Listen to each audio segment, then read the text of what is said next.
don't want me yelling into this thing. Hello, everyone. To our last event through our series around climate change from Two-Eyed Seeing.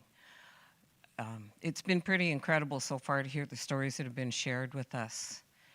Lara has the background on how this came to be. About a year ago, the Only Animal Theatre Society, Brenda and Lara contacted me and asked me if I'd be interested. At that time, I was in the midst of something that was really irritating me on Galliano about our land and water. And yeah, I'm in. I want to do this. Let's do it. So here we are, bringing stories to you, sharing in this crisis that's going on in the world right now that's hard to speak about, looking at ways of opening up the discussions that we need to have to start moving forward in a good way so we can start dealing with these issues around us, just like right here, right now. Thank you. Yeah, I think the journey was when we met, started when we met with Rosemary, and there was this concept, Etuaptmumk Two-Eyed Seeing, brought front by Elder Albert Marshall from the Mi'kmaq Nation, which was with his permission, and brought so much inspiration to this work that we want to continue doing with Rosemary. And we were actually talking about this, how do we bring stories like a creative process into community about the climate crisis. And then as more and more we talked, we were sure that first of all we need to bring knowledge holders together and hear their stories and first learn about how they've been experiencing this, and all the knowledge that they carry, they bring, and what they want to move forward. What is that? So with those questions in mind, we decided to bring these events closer with you. And also tomorrow we're going to have a workshop at 11 a.m. here at the studio.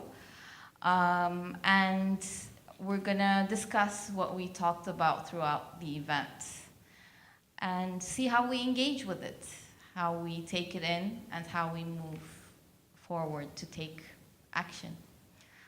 Yeah. Oh, we would like to thank Canada Council, Canadian Heritage, BC Arts Council, City of Vancouver, Province of BC, Real Estate Foundation of BC, UBC Partnership Recognition Exploration Funding, and all the support of Vancouver Moving Theatre, Heart of the City Festival, Firehall Arts Center, and The Only Animal. Thank you from the bottom of our hearts.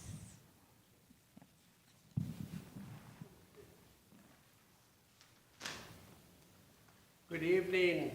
Welcome. What to say? Yo, Weekses. Keelakisla. My name is Les Nelson, Elder in Residence of Carnegie. I'd like to welcome you all and thank the people that invited us to the unceded territory of the Musqueam, Tsleil-Waututh, and Squamish, that they let us work, play, and do as we do now. Keelakisla, Relation, AM. And I think we're going to share a song.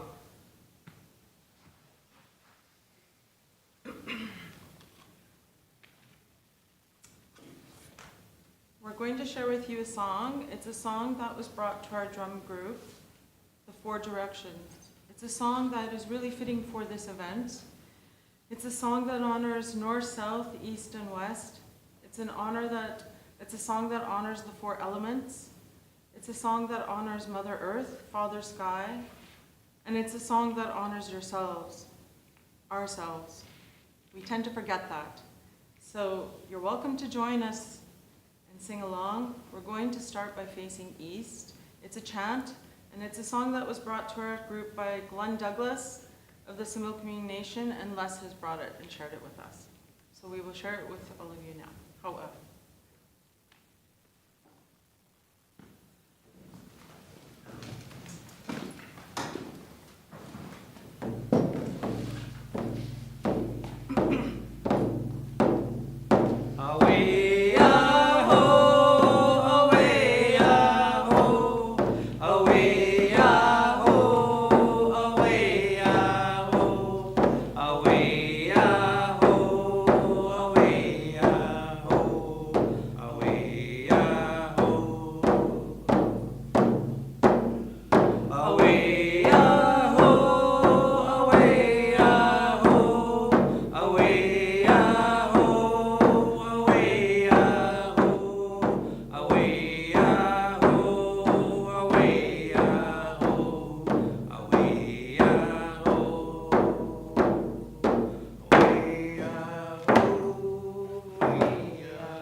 My name is Kim Haxton.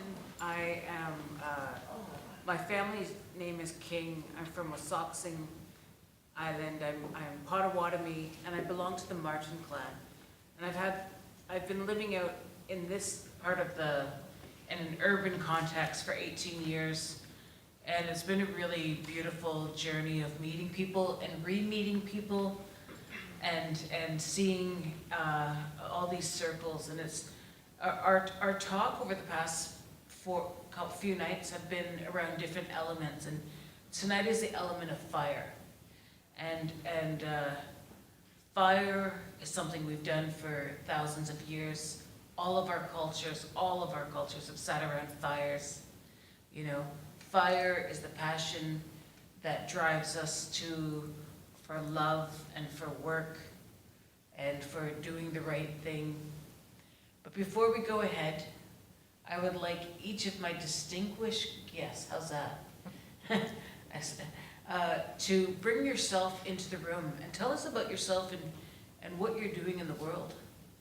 And Les, I'm going to start with you, please. All right. Come on, Les. My name is Leslie Nelson. I am Kwakiwa, Gushkamu, and Newholt.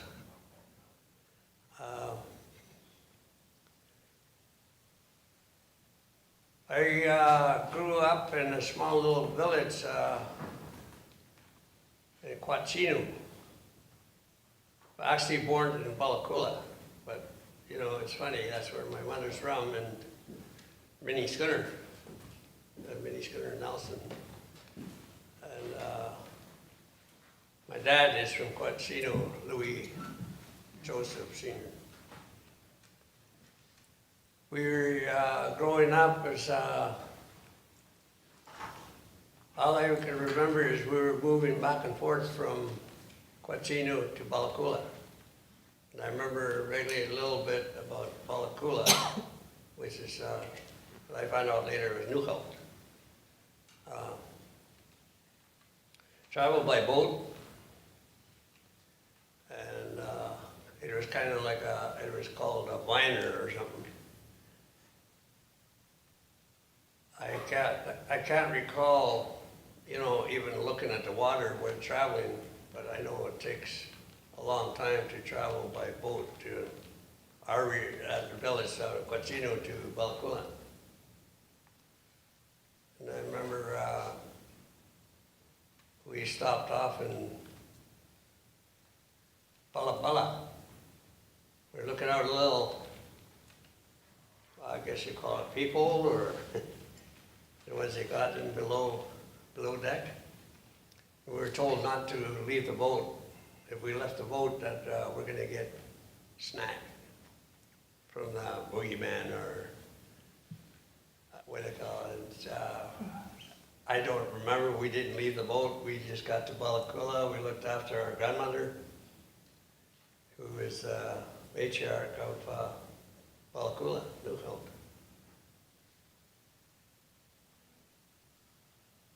Then we resided in Port Alice, this small little town, pulp mill, where it's really isolated. I grew up, well, I guess I was, you know, troubled, always getting in trouble. I had long hair. I was the only one in the family, I think, that never got my hair cut. It was always going down my back. But I'll get in trouble, go to court. And so it's so isolated, the judge said, I'll give you a 1 week remand, and I don't know what to do to punish you.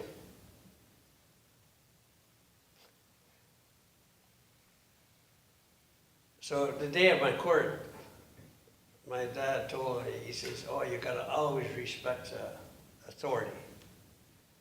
You gotta always respect the authority. And I'm listening. Then I'm letting him cut my hair, because I never do let nobody. He's cutting my hair. You gotta look good for the judge. I went to court. I seen the judge. He was sitting down at the end of the table there, and I seen him have that little smirk. kind of like trying to hold it back. He says, I can't think of a punishment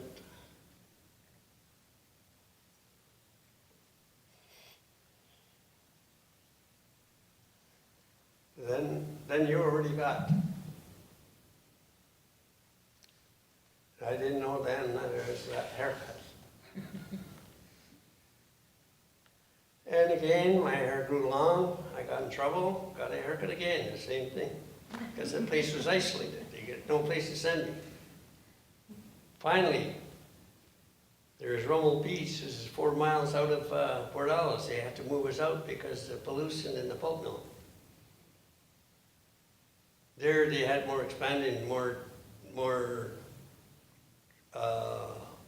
traveling further away, you know, out like the Cam River and down the island, you know. I didn't know where we were. We just grew up the way we grew up.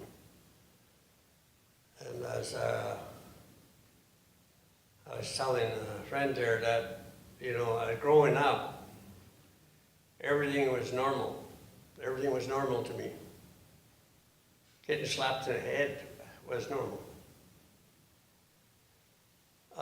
Because I cannot pronounce island. The teacher would always ask me to pronounce it. What does that word, you know, the boat is going toward, I'll say island. And I get slapped in the head for not pronouncing it right. And they didn't teach us any silent S or anything like. So I read it again, and as the boat's going toward island, and I get slapped again. And to me, okay, that's a normal punishment you get for not saying it right. And I grew up thinking that everything was normal. You know, school-wise, it was normal. You know, they send us back to the slow learners class, and it's all my friends, so I'm comfortable. I'm sitting there with all my friends in class, not knowing that there were other classes they were learning. We weren't. We were just all happy because we were playing, thinking that was normal. Standing out in the hallway for not reading my story I wrote. And the way I grew up was I had to lie to the other students because they asked us what do we eat I have to write a story about what we eat for breakfast, lunch, and supper. And I always said, you know, we had bacon, eggs, and porridge, and all what everyday people have, now that I know. Hamburger, steak, and, you know, I was just making up that story. Maybe that's why I didn't read it.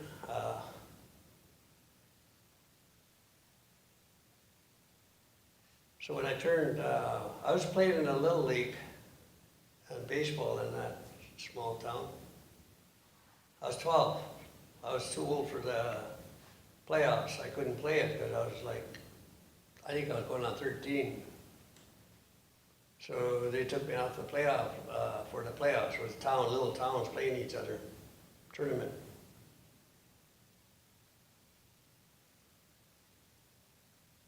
And that's when the longshoreman boat, it comes in once in a while to the pulp mill, pick up the pulp. So I went down there when I was 13, you know, after I was 13, I tried to work. They took me, but little did I know that the coach of my little league was the safety man on there. He seen me and he came and told me, he says, come on, Les, you know, you're in my little league last year. He knows I'm 13. I was at 12 years old, little league. So he says, you know, told me to grab my lunch and just go up the ladder and don't look back, just keep on. When I did that, all those workers were saying, hey, it's not lunch break yet, it's not lunch break. I just kept going, I didn't say, I just kept going, and I waited till I was about 14.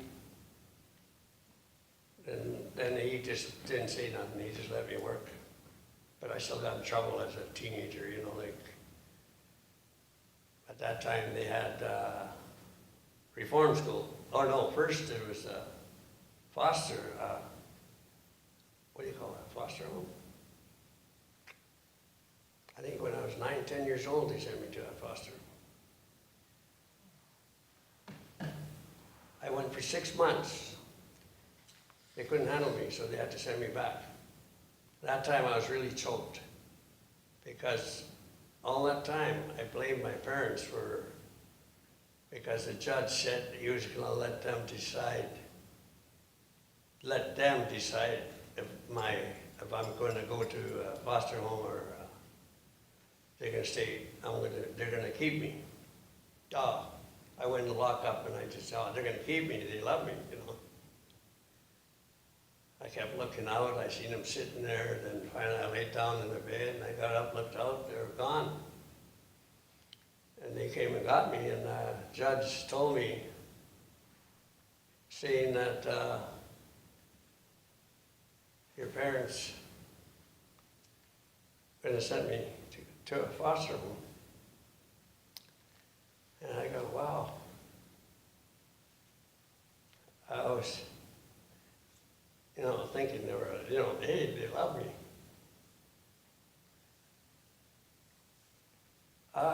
Before that, I was drinking. I turned into a really alcoholic. And it just got worse. Because after that foster home, I went to a reform school. Then from that reform school, I went to a little higher, under 18. Then from 18 and over, my final sentence was to Ocala.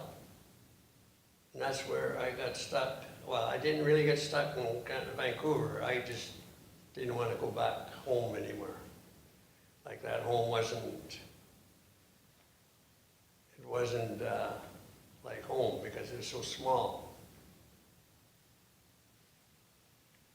And I couldn't do nothing here, so I had to go back. I went back when I was 19. I took a logging course. I had to take a 2-week logging course before they can hire me. So that's where I started logging and boom ground in the pulp mill. 18 months in the pulp mill and off and on in logging. I still, when we were allowed, you know, your work 10 days on, 4 days off, 10 days on, 4 days off. But I just managed to make one shift every time 42 days was the longest I stayed in the camp. They were just short-term, you know, working as logging, but back then you can get a logging job anytime that you feel that they needed a logger, chokerman. So it took it lightly, but then my drinking was getting heavier and heavier, and then eventually I kind of lost it, and then I just went into all different kinds of drinking, whatever was. So when I turned 39, I had contacted TB, tuberculosis. And that's when I decided, you know, like I was laying in bed for a year, and I don't know how those guys can think that I'm pretending. I'm laying there. Oh, he's just pretending, you know, like why would I pretend for 1 year laying in bed? But that's their thought, and that nurse kept on trying to get me to drink and saying I drank. I say, no, I didn't drink one bottle or one drink. You know, like I said, I had no education. You can say I was dumb because of that. When I sobered up, I didn't know nothing. I didn't know how to talk to the right people or the nurses, to even the home care came. And I asked them if to go get me a hamburger steak. I feel like a hamburger steak. I'm stuck in bed. They said, oh, we have to go down the stairs, out down there. There's people smoking crack and whatever they're doing. Okay, I lived on there 1 whole year with noodles. And because of the pain I was going through, noodles didn't even bother me. I didn't get sick of it. At least I got something in my stomach.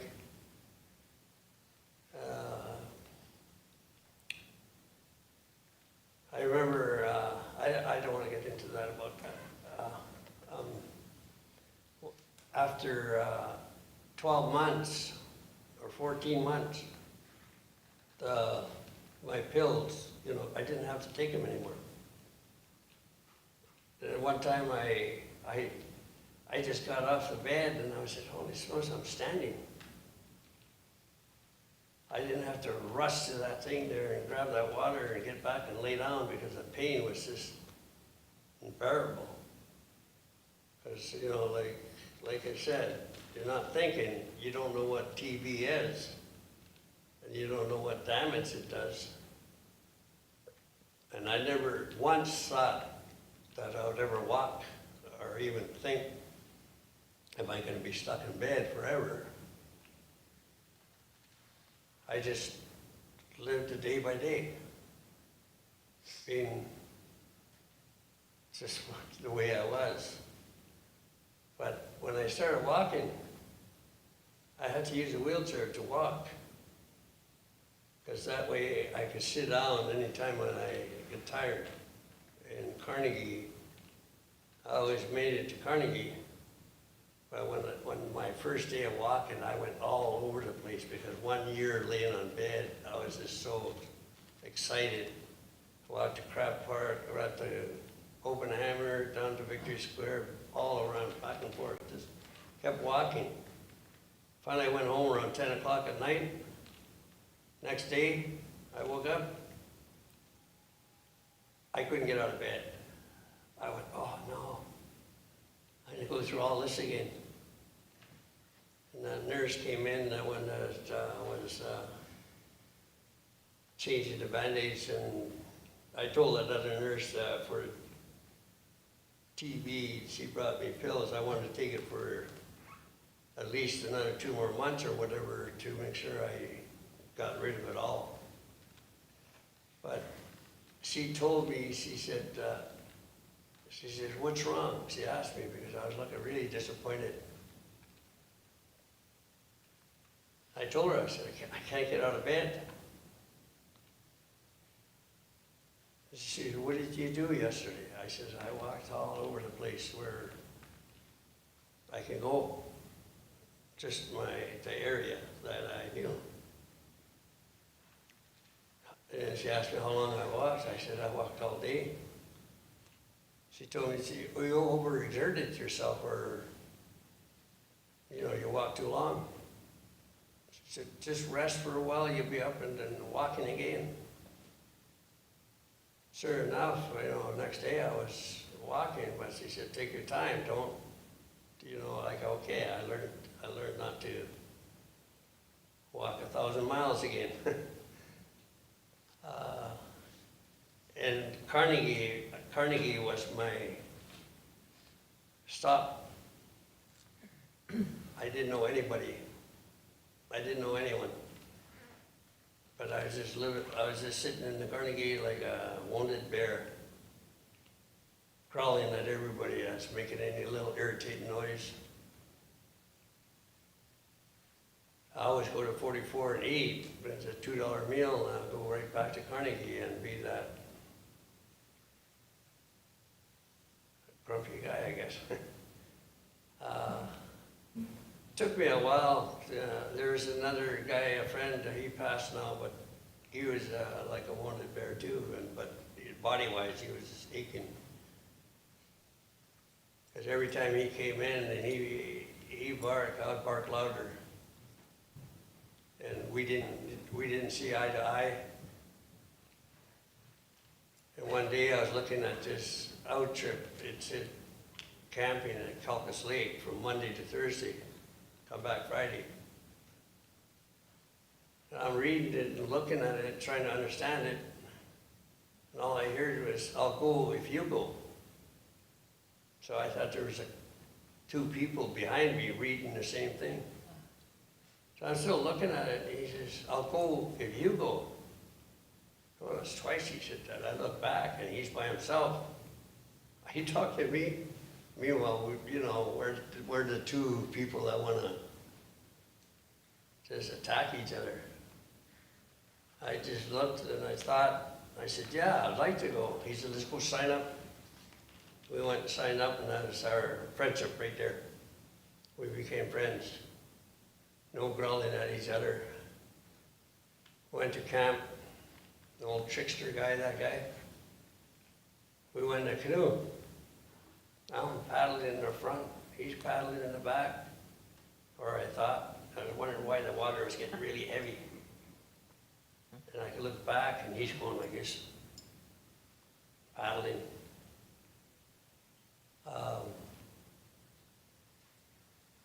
So I paddled again, and it started getting heavy again. So I looked back really fast, and he was paddling with something like this. I caught him. I got really angry. I said, "Okay, we're going to switch sides. You're going to be in the front, I'm going to be in the back."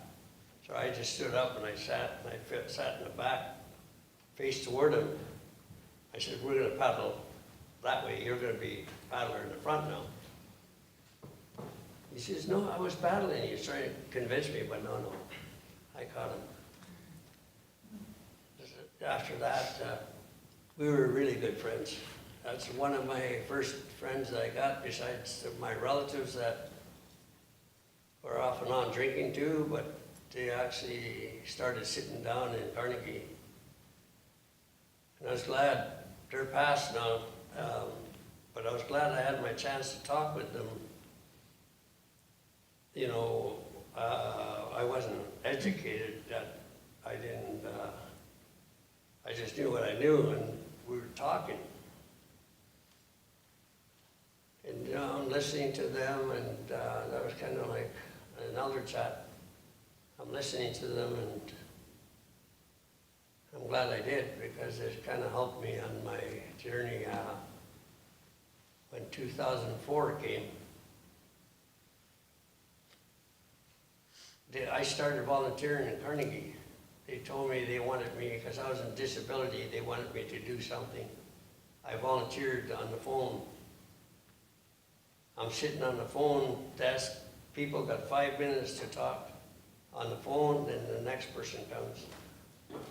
I'm sitting there, I'm feeling like I guess you could say like a little kid. All those guys have their chance to get back at me now, because I've been barking at them and mad. Because I have to be courtesy to them and not, talk back or whatever. So I'm doing the phone, and I see the people just stopped, they looked, they're in shock. That guy's volunteering. So then, from then on, when I started volunteering, then I started meeting people, I started getting friends. 2005, I get a letter from, I was on welfare, and they got a letter saying that I have to go back to school. I go back to school, I said, geez, I'm 49 years old to go back to school. I wanted to 10 years before that, but the school, at that time, nobody would come up and say, can I help you? Or I didn't go to the desk. They had a desk there, it was empty, but nobody there, so I thought the reception was gone. So when they did send me back were sending me to school, I went there and I had the paper and I looked around. This time I had to ask questions. Where do I go with this? And then I started getting directions where to go, and then everything started falling apart there where I started school. I had to take a test to find out where, what grade am I? So I guess when they got me to go to school there, I had to do 4 to 6, grade 4 to 6. And I looked at these questions, I said, those are the same questions they asked me when I quit, when I was 14. Because the principal said I could quit, because I'm old enough now, so I did quit. But I was standing there in a small town looking up at the school, lonely. But he tried to get me back to school, but I didn't. So, but I'm thinking about that when I was going back. So the courses, I think, were every 3 months. I did 4 to 6. The other 3 months, I wouldn't move. I was scared. Not scared, but I didn't feel I was qualified to do 6 to 8 because I didn't finish my course and what I was doing. That's the same thing. They cut me off right where they stopped me in school. They said, no, you qualify to go 6 to 8 now. No, I'm not ready for 6 to 8. They kept on saying, oh, you must be scared. You know, like, oh, me, I'm not scared of nothing. Well, why don't you go back to school? I'm not qualified. I don't feel I can do it. Oh, you're scared? No, I'm not scared. So finally, I just said, okay, I'll give it a try, but I went from 6 to 8. I looked at the questions, and all the questions were the same where I ended. They were showing me the easier way of doing it. So I moved on to the harder questions, and 6 to 8, I passed. Then I went 8 to 10, and I passed. And 10 to, I guess, the equivalent of 12, where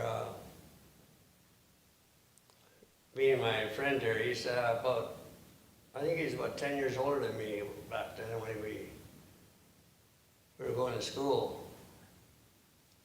Both struggling, because we were like, 3 of us were like the oldest ones in that school.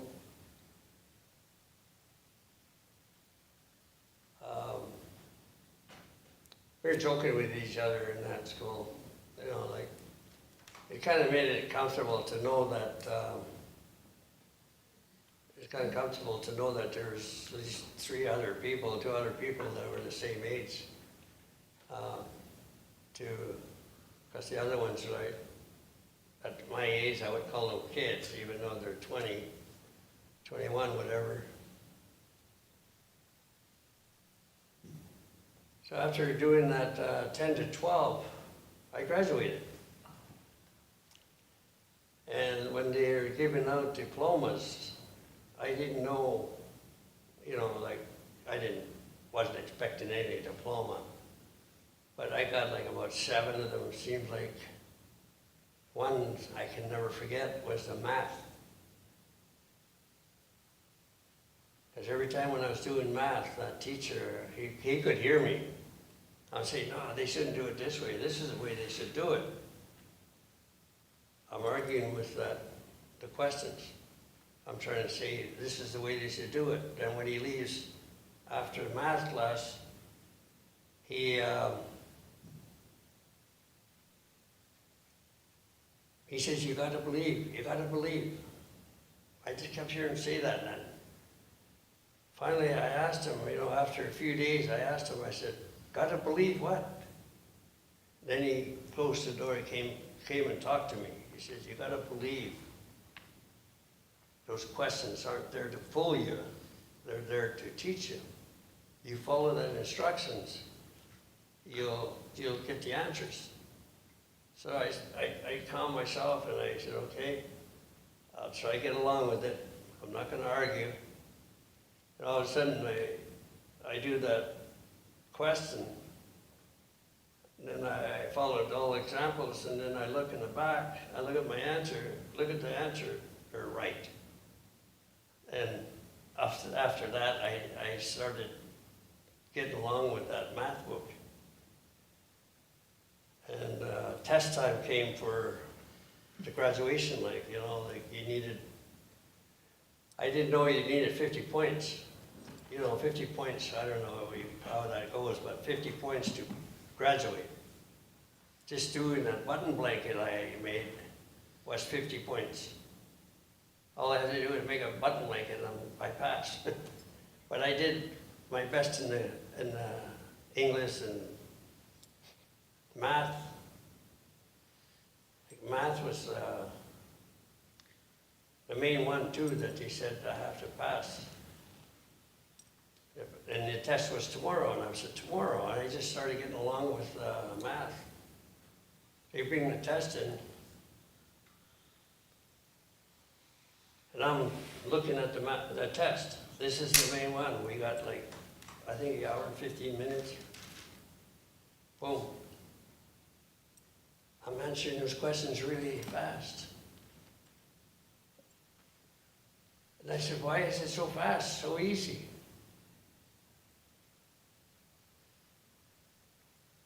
And I said, oh, don't argue, don't question, just do it. Then I graduated, and then he gave me A++. He said he wanted to congratulate me. And I didn't know what A++ was. I didn't want to ask him, what's A++? But I did ask it out in the street. I yelled it out.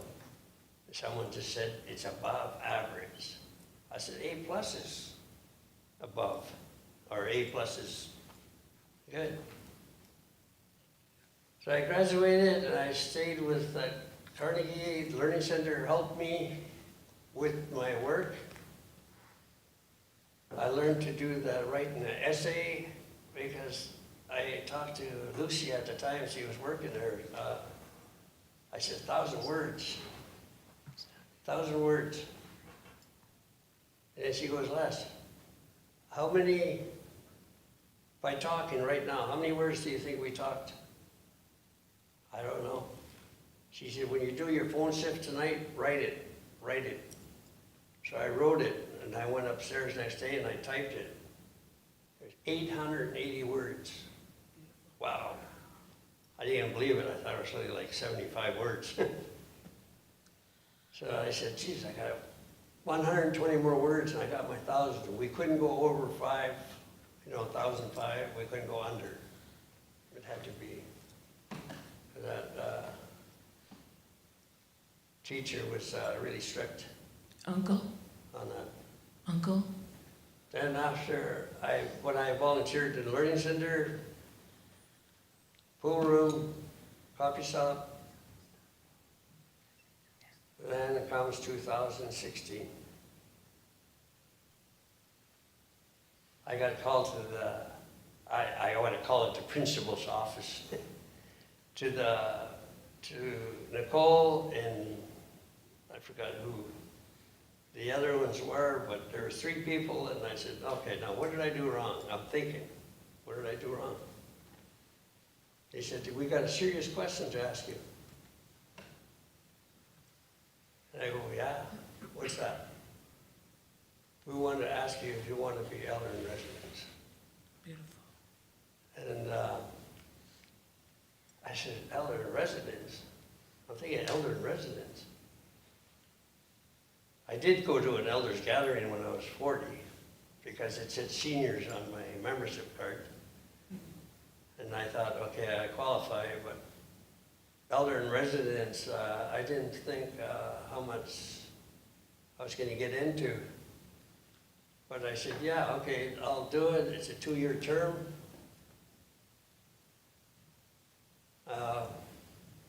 During that time when my 2 years was coming up, I was going to do like what my grandfather did with these suspenders when he first got his English name.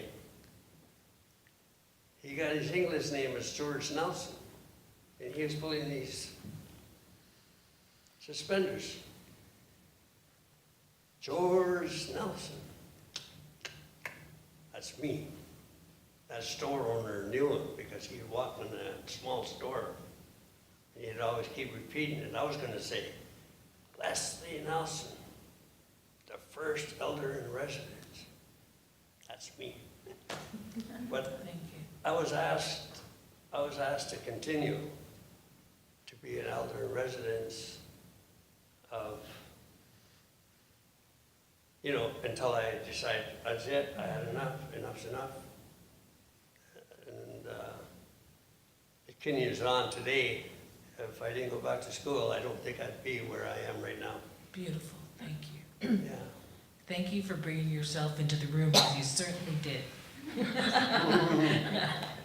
Wonderful. I'm going to ask our other two visitors to also bring yourself in the room, and maybe just a little bit shorter, if that's Sure. possible. That's okay, it was beautiful.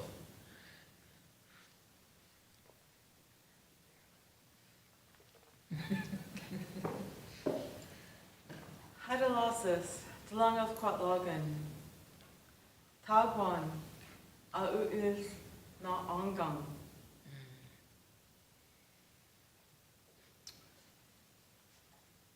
Gialas, Haida Gustu, Di Kwatlagan. Nicole Bird, Yatsare, Hinu Dikyam. Goke Judd, Hadkithka, Hinu Dikyam.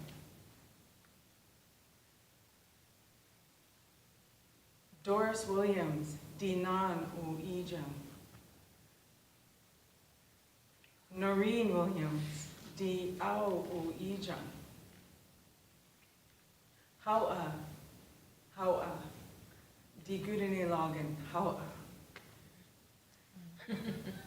Beautiful. That was my introduction in my ancestral language of Hatkil, and I said, hello everyone, I'm really, really happy to be here in your presence. And I live in Vancouver, and I am of the Raven clan, Haida Gwaii. I also am a member of the Stilling Lannis clan. I am the daughter of Noreen Williams, the granddaughter of Doris Williams. My name is Nicole Bird.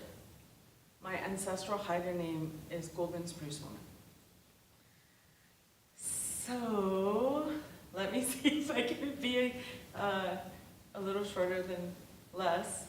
I was really, really nervous coming here today. I was thinking, fire. I talked with Rosemary. She's like, just tell your story. You've got a fire in you. And I was like, I was actually not thinking of the fire within. I was thinking of like the literal word fire.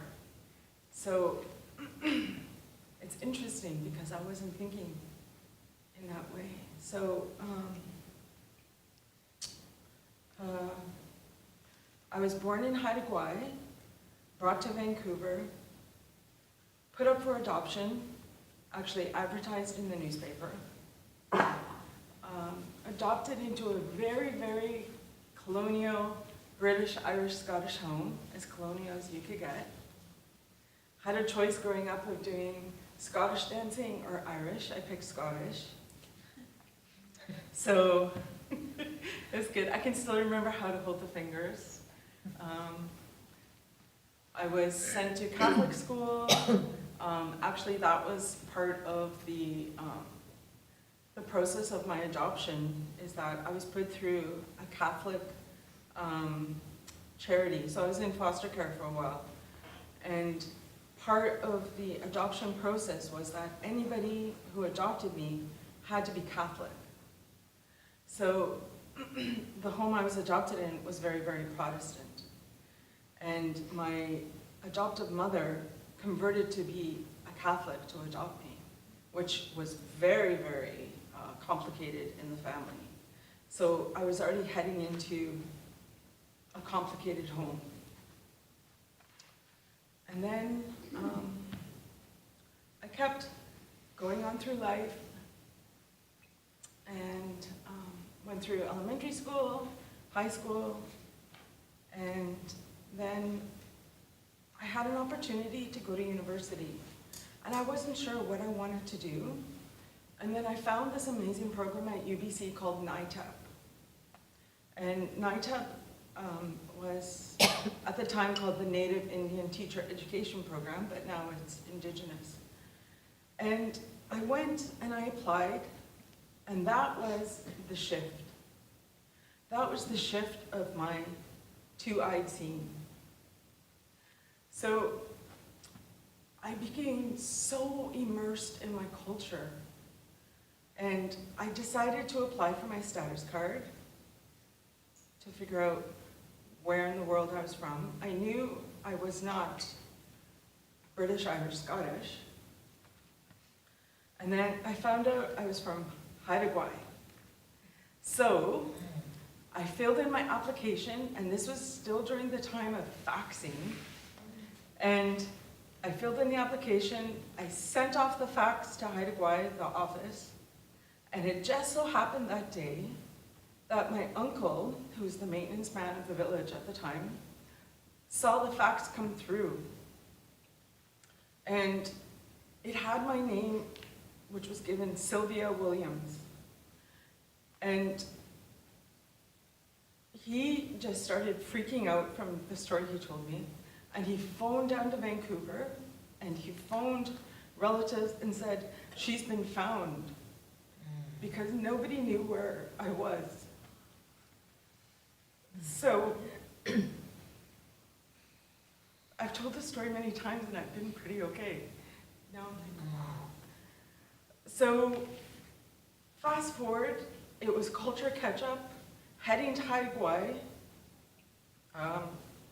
like 2-3 times a year, meeting with family, just falling in love with the ancestral lands, falling in love with the people, my family.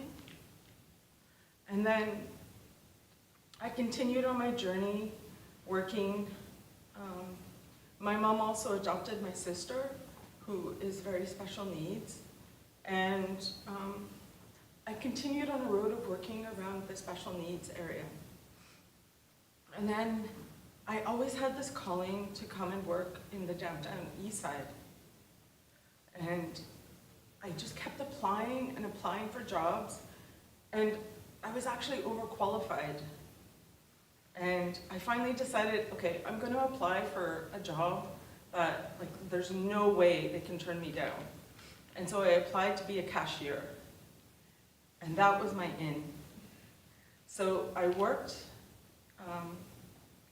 as a cashier, and then I was spoken to by the director, and she said, we've got a plan. We've got a plan for you. If you can handle working here for the next 6 months, we've got a plan to move you up.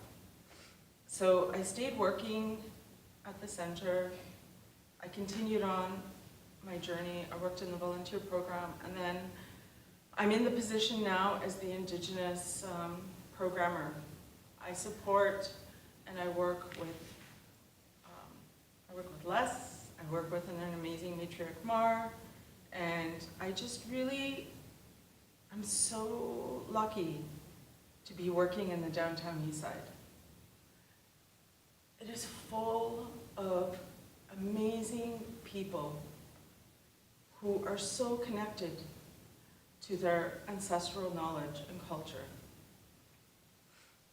Just people need to break through the stigma and stereotype that is placed on this community and see it, that it's this amazing pot of gold.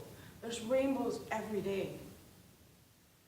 Every day I have a chance to meet people that come in and share their stories, or come in and say, it's time, I need to start reconnecting with my culture. And I can be that person to bridge them with Les or Mar or programming.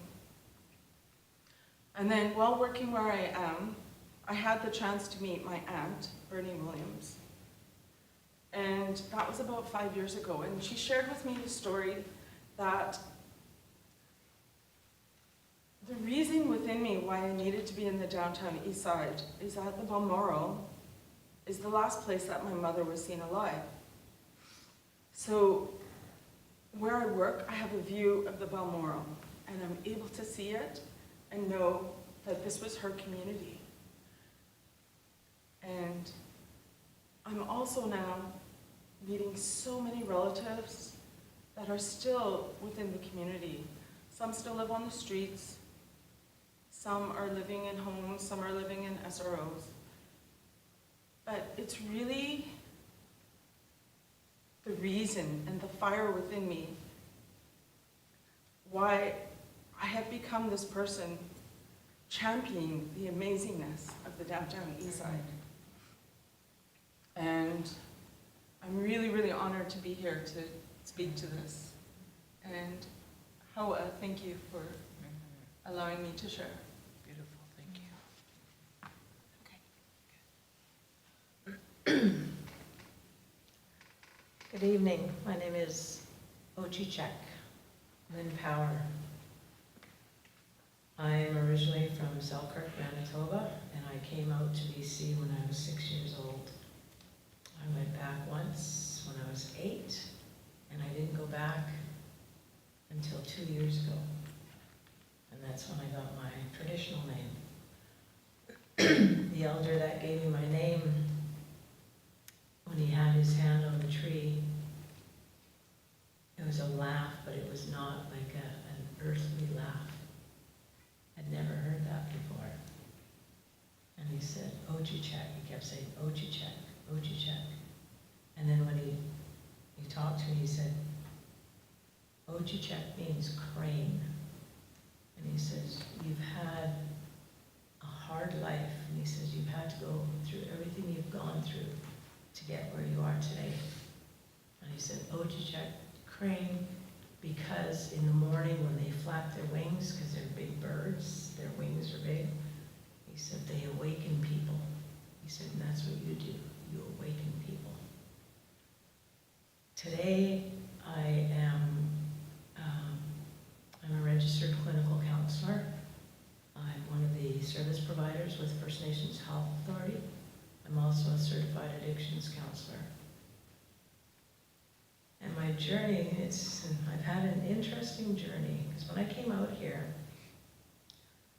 my first home was on Helmcken, just up from Granville or Broadway.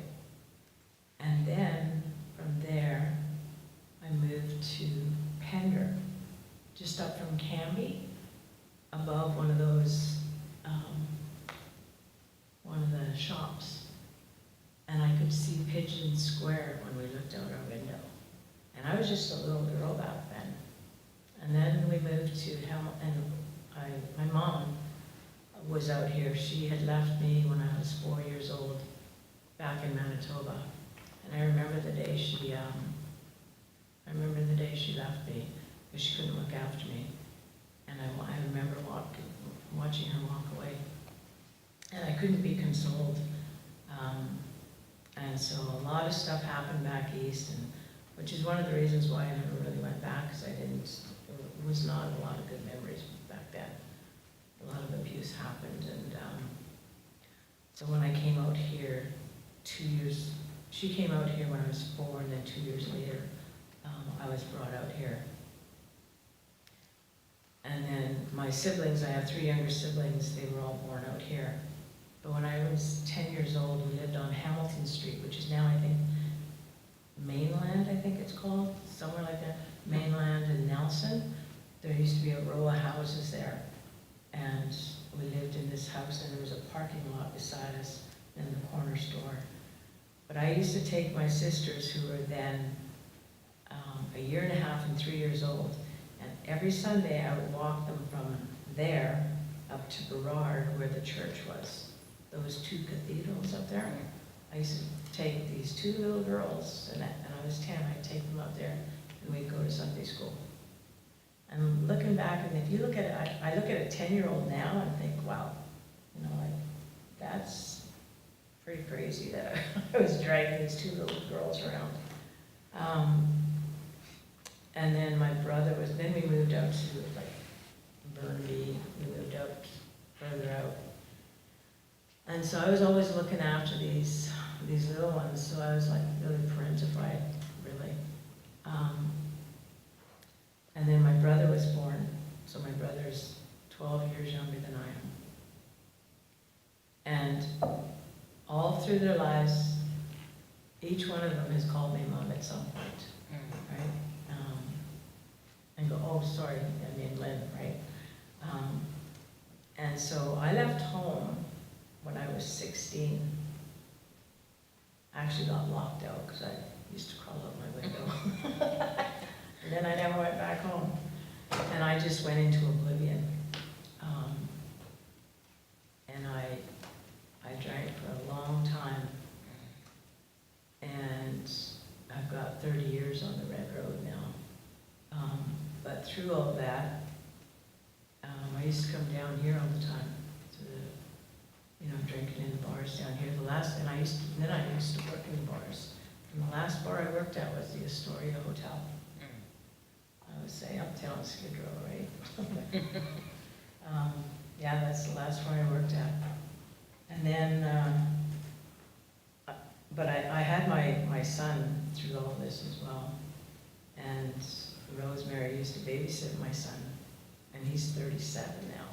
So I've known her for a long time. I could tell you stories.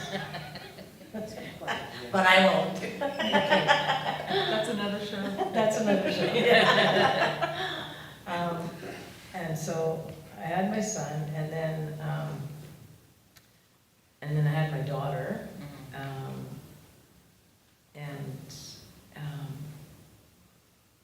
When my daughter was 3 years old, well, first I wanted to go back to school because I only had grade 10 as well when I left home. I didn't finish high school. So now I was going back to school, and I was taking an English course, and I was paying for the schooling, and then I was paying for the daycare, and so then I ended up taking my daughter to a job interview, and I started off as a childminder. And I thought, well, I'm going to look after little ones, and then she's little. So she came to school, or to work with me for 2 years, and then she had to quit her job and go to school. But we looked after little ones, and then I did family support work for about 8 years. My boss at the time, she did a lot of training with us and trained us in the Child and Family Service Act, and we did all that summer we did training. And I used to go to a court with families, helping them get their kids back from the ministry or back past. And then I went to work for Share Community, do the same thing. Then I worked with gang-involved Aboriginal youth. So I've got a pretty diverse background. And then I was working with the Elizabeth Fry Society, supervising their halfway house for federal women, and also their addictions house for women with substance abuse. And then through that, I went back to school and got my bachelor's degree. And then 3 weeks later, I was into a master's program, working full-time, going to school. My daughter was at home, and she had her little one, and it just kept rolling and rolling, and everything just kind of unfolded. And then I was, working different places, and then the last agency I worked at was with Native Court Workers down on, just off Pender and Richards there. And through all that, I wanted to go back teaching, because everything I'd learned, when I got into sobriety, I thought, when I went to my first AA meeting out in Stevenson, I left that meeting, no, it was White Rock. I left that meeting and I was like high, but it was a natural high, and I'm thinking like, man, everybody's got to get this, right? And then I wanted to be an addictions counselor, and that was like 30 years ago. That was my dream, right? To change my direction.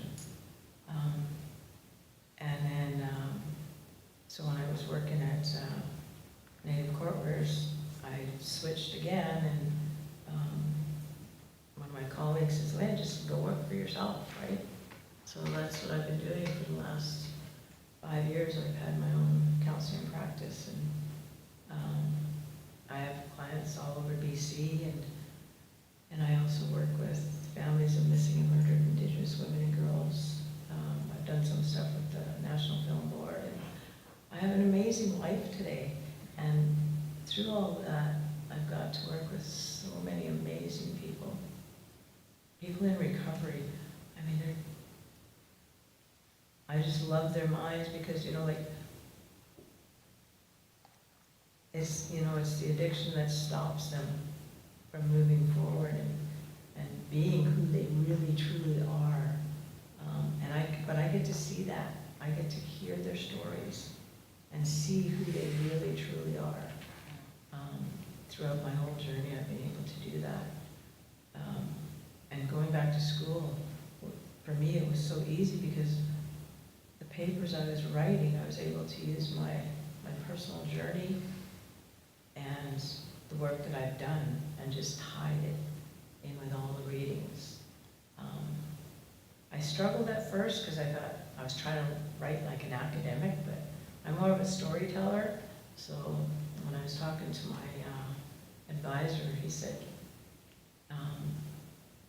you know, we need to hear your voice too, because I was coming, my background is addictions, and my classmates, a lot of them were already in the school system, and I couldn't wrap my head around it at first, but when I talked to them, it just made sense, and I've had an amazing journey, and that's what I want for my clients. I always tell them, when they talk about going back to school, they want to be a counselor. It's like, okay, this is what you got to do. These are the steps, right? Because I want them to be sitting where I'm sitting and be able to do that, and I know they can. So, thank you for allowing me to be here. My hands go up to each of you. Thank you. Do you think you could pull your mic in just towards you, because I have a feeling It's echoing. somebody's echoing. Is that a Yeah. Charlie? It's okay? Is that better? Somebody, one of them is. Okay, I think it's that one. No, it's okay. We don't have to worry about it. We won't worry about it. Yeah, there it keeps echoing. So one of the things, it's funny because we're talking about climate change, we're talking about fire, but I think the fire that we've talked about tonight is a fire that comes from within. It's a fire of a story birthed out of really colonization and displacement from our lands. Stories of broken families and families that pushed us into different places, you know, and in those places, you know, something was lit in each of you, which I think is really, really beautiful. And I know I just want to be mindful of time when I ask, because you asked to share a story, a creation story of fire. Uncle Les, Pardon? you told me at the beginning you were going to tell me a story of Oh, fire. with the son of the sun? And I just want to be, forgive me, I'm just going to say this because you said I could sit, just so you know, audience, you did say you were a storyteller and to give you signals. We only have a little bit of time left, and I would love the other two women to be able to bring their voice in too. So if you could, in the best way, give us a story of fire. And I just want to make sure, I'm so sorry, this is like, it's a challenging one. We have, I think, half an hour, 20 minutes left. Is that right? Can somebody? Yeah, it's about 25 after, but we started late, so about 20 minutes, yeah. Okay. So we actually have 15 minutes left because we have somebody else that will come up and reflect. You had a story of the sun. Yes. So, this mink, it always loved, it was the sea that always loved to sit on the rock with the sun. It is called basking. I don't know what that means, but like the ray was going on to the mink. And they're living in a little place that's got a little peephole. And a few weeks later, the mink realized that she was pregnant. The mother asked, "You don't know no guys, how could you be pregnant?" And the boy, she had a boy, and the boy was going to school. And all the kids would always tease that mink, that son. You don't have a father, you don't belong to no one, you know, teasing him. And he would go crying to his mother saying, "Who's my father? Who's my father?" Finally, the mother says, "The son is your father." And they seen those kids playing with the bow and arrow, so he asked, how can you make a bow and arrow? And she can't make it, so she asked her, said, "I'll ask your uncle to make it." So his uncle made him a bow and arrow with 4 arrows. And he still so wanted to go see his father, but he can't get up there. So he walks up to a hill, and he shoots that arrow up into the sky, and it got stuck. So he grabs the second arrow, and he aims at the same place where the other arrow is. Boom, they hit that. And it was stretching as it's coming, and he grabbed the third arrow and did the same thing, and it was coming closer and closer. So he grabbed the fourth one, he hit it, but it didn't quite make it to Earth. So he grabbed his bow, and he put it onto that arrow, and kind of like, he put a twist on it, and it turned into a rope. So the rope, he climbed up, and he finally got to it was night, you know, going into nighttime in the west, where he had to, when he got up there, he seen a little hut he went to. That guy is asking, "What can I do for you?" He says, "You're my father." And he says, he's glad that, you know, he had a son, so the son had a son. So he says, "I'm getting tired, I'm getting old, I'll let you take over. But you gotta stay where you're at. The people are gonna say, 'Come closer, come closer.' You know, it's to get rid of the clouds so we can warm up." And the father went to sleep, so he's walking back and forth. He started from the east, he's heading over to the west, and he could hear those people. And the second day came, he could hear the people yelling, come closer, we need heat, we need warm. Get the clouds away and the rain, the sun shine." So that the sun listened to the people. It started going down toward Earth.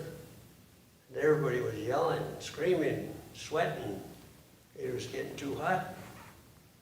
And the father could hear that screaming, yelling, you know, like people were really getting burnt. And the rocks were cracking up, and the trees were drying. And they could hear the scream of the people. So the father woke up. Then zoom, he took the sun right back up to where it was supposed to be. He says, "I told you not to listen to those people." So he grabs the mink and throws him back. And the mink comes down and he hits the water. And he landed right into the water, and that's how the sea lion became. Beautiful. Thank you. Thank you. I'm going to ask you to share any story what fire is for you. That is the sun. Thank you. Son of the sun. The sun and the sun. Nicole? A fire. What is fire for you? What is fire for me? That's a good question. I think I touched on it a bit at the beginning. There's the fire within, and then there's the fire that everybody can see.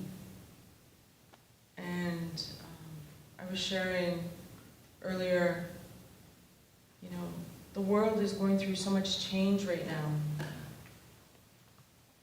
I was listening to a conference that was online, and it was speaking with the scientists, this massive group of scientists that got together, and they said approximately 20, 25 years ago, you need to start looking after the earth. You need to start really caring for it, because present day now, it's going to start being so impacted, and we're going to start seeing the changes. And they weren't listened to, and we're now seeing the changes.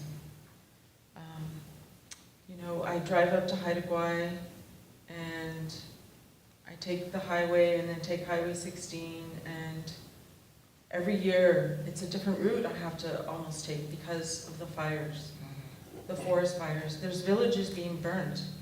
I was just at the National Elders Gathering, and we were talking with an elder, and he was Etuaptmumk, and he was sharing that one of their whole villages was taken away this past summer by fire.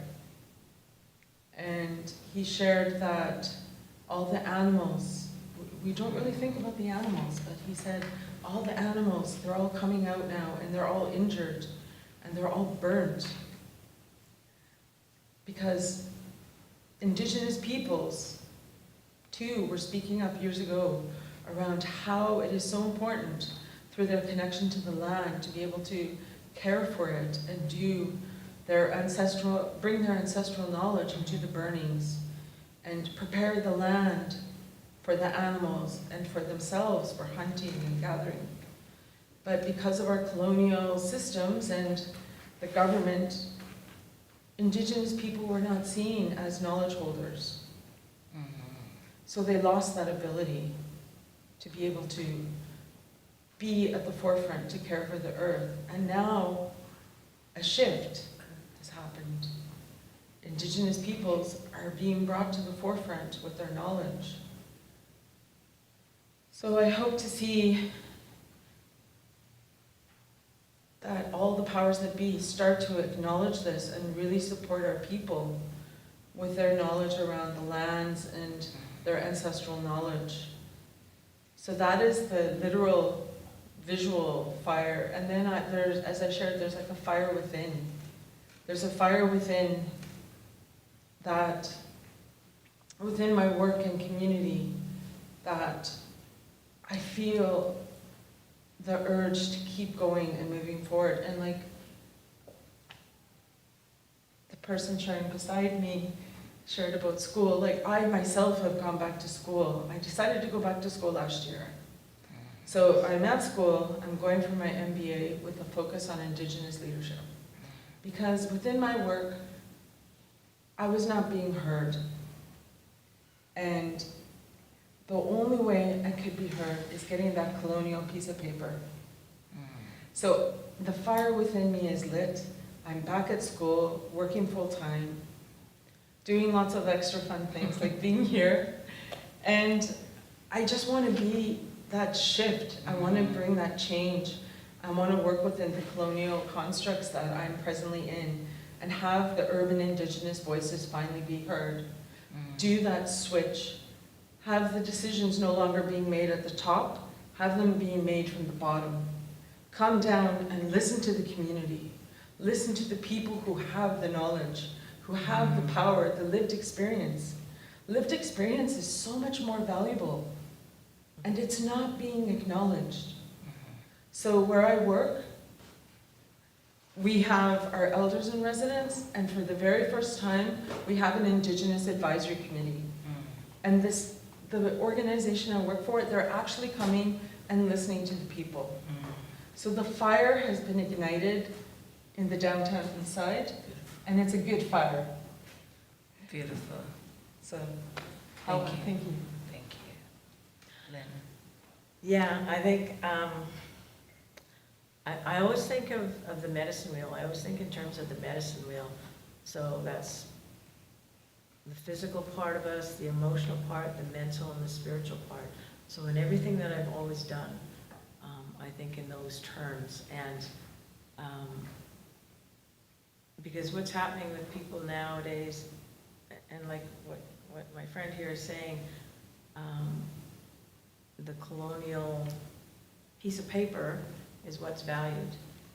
I remember when I was reading one of our papers, it was Michael Marker's paper, Ivory Tower versus Sacred Mountain. And, you know, we have to bring, because as Indigenous people, we walk in two worlds. We've always walked in two worlds. And a lot of people don't understand that. But for the medicine wheel, it's, you know, we have to take a look at that because that's it's a holistic model. And that's something that's not touched on in the colonial world is the spiritual part of our being. That's who we are as beings. And it's so vital. It's a vital part of who we are as Indigenous people. I didn't understand that until I became an adult, until I started working for that agency when I brought my daughter to school. I didn't acknowledge who I was as an Indigenous person. And then I went to give a presentation. Our agency went to the Justice Institute, and we were talking to, there was maybe about 40 people there, and I stood up and was sharing, and it was the first time I acknowledged really who I was, that I was a proud Indigenous woman. And I couldn't believe the words coming out of my own mouth at that time, right?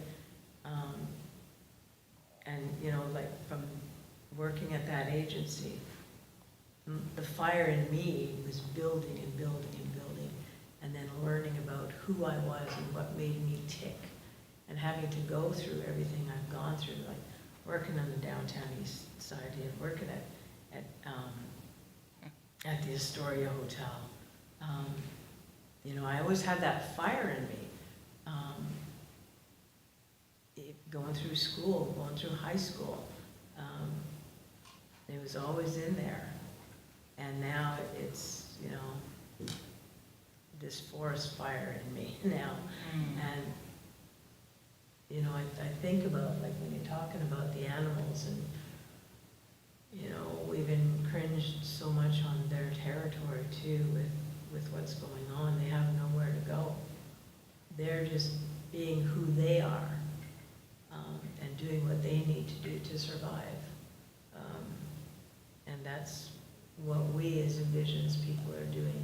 And everybody is awakening. It's called, when I was doing one of my papers, one of my professors told us that we were in Topor, it's called.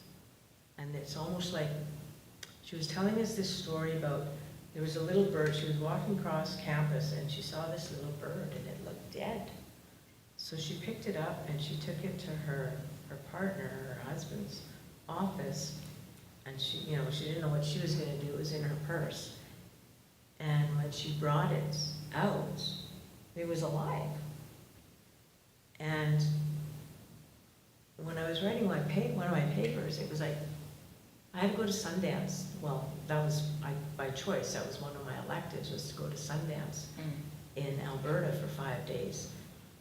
And as I was writing that paper, it's like back in the day when we couldn't do our ceremonies, they were hidden, they were taken underground, they were in Topor.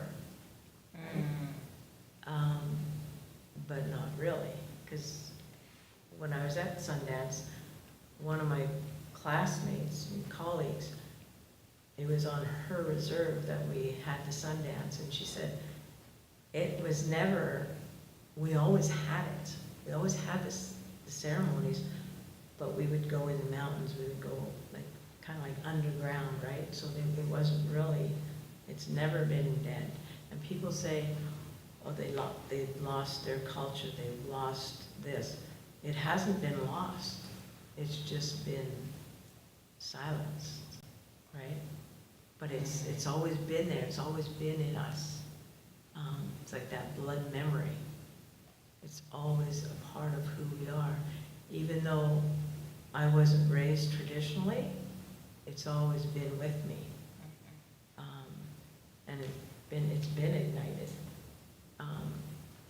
that's really what my fire is all about, is sharing that fire, spreading that fire, right? Beautiful. But being able to contain it, right? And that's the gift that we have, though. We can do that. We are doing that. Thank you. I want to thank the three of you for coming here tonight, and I want to thank the audience. And I just want to weave that in as I think about that piece of the sun coming close and it being too ouchy. And I think of ceremony as being silenced or in torpor. Torpor. New word.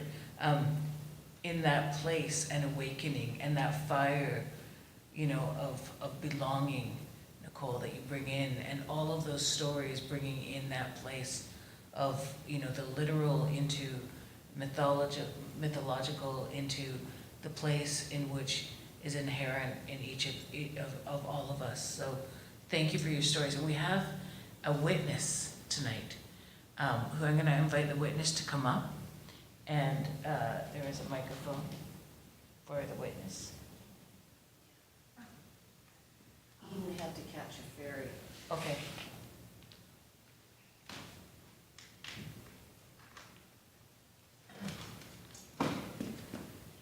I'll be the surprise.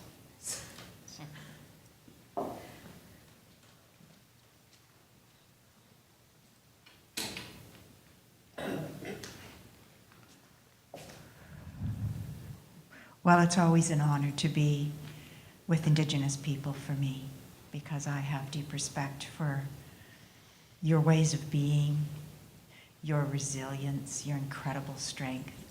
And listening to you tonight helps me to understand that it's the fire that you have, that you were born with, that you will always have, no matter how difficult your journey was, that has kept you going and is going to. It is my hope that you, meaning Indigenous people, will be the ones to show us how to make a better world. I really believe that, and I deeply respect and honor you, and am very grateful for you to sharing your stories tonight. I think it is the only way is to come back to our relationship with each other, with the earth, with caring about each other, and to, you know, show us the way. And, you know, I think there are more people now who are ready to listen and to learn. So thank you so much for being here, and thank you for sharing your stories. Thank you. Thank you to the audience for coming tonight on a Saturday night. Get home safely. Thank you, Rosemary. Thank you, Lara. Thank you, Charlie, up there in the booth.